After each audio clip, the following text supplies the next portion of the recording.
Faisal is in Tower Hamlets. Faisal, good evening. What's your question? Hi there, good evening. My question is, I've recently been scammed of £32,500.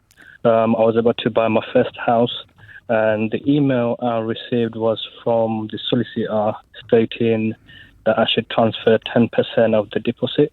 So When you say the solicitor, do you mean your solicitor or the other side? Yeah, it was my solicitor. Yep. Basically, I was on the last stage of completion, Mm-hmm.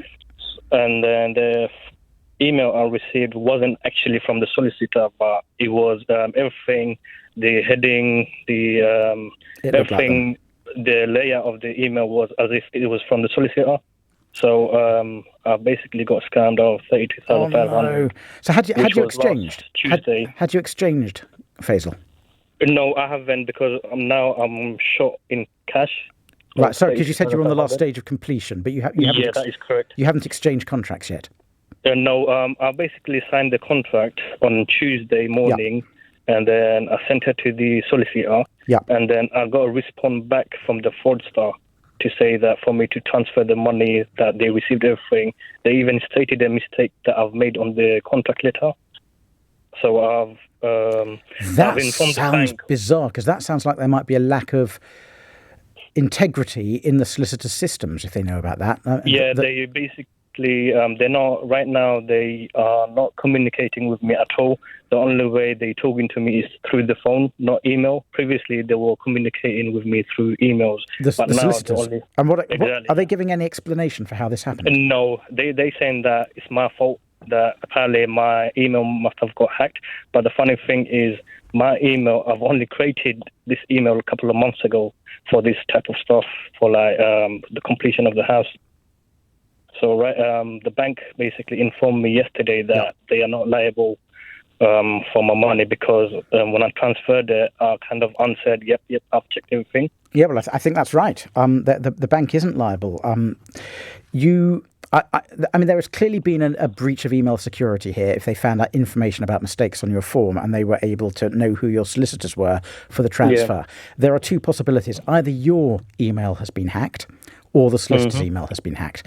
Now, if your email has been hacked, Faisal, I'm really sorry. I think it's a police matter, but I don't think there's going to be anyone you can get compensation from unless the fraudsters are tracked down, which I suspect is not going to be easy. If the solicitor's email has been hacked, and if they fail to take reasonable steps to protect their email, and lots of professionals take no steps whatsoever, they just assume it'll all be okay, then you will have a claim against the solicitors for the money that you lost, the £32,500 that you lost because they didn't have secure email systems. But Faisal, have you contacted the police and spoken to Action Fraud? I did. Yes, I did report it to the, I believe, the Report Action Fraud department. Have they said whether they think they can track the fraudsters? No, they came back to me to say that they will come back to me within 28 days. Yeah, because these things are incredibly hard to track the people because they take the money and disappear. And especially it's my first house as well. Oh, me and Faisal, my brother I'm so sorry. I mean, this is no use to you whatsoever, but for anyone else listening, it's always a good idea when you're transferring large sums of money, and this is something I always do, is just to transfer a tenner or £100 first, that's what I've been and told then check it's arrived properly. But my point is, my last question is, basically, before I transferred the money, I actually responded back to that fraudster's email to say, hi, can you call me back, please? Because I kind of wanted to check that if the bank details were legit, and I assumed that the email was legit as well. So the fraudster replied back to me to say that they're very busy with the completion this week, for me to kind of keep emailing them. It's difficult to know what other advice I can give you, Faisal. I'm so sorry, but the bank's not going to be liable if they followed your instructions. The solicitors aren't going to be liable if their systems weren't hacked, and yours were hacked. I'm pretty sure it's not my email that has been hacked, due to the fact that I've only created it recently, and I never got any other previous email to state that don't name them, but was it with one of the big email companies? The well-known email companies, or was it a little weird thing you found on the internet? Yeah, I've been recommended by the estate agent, basically.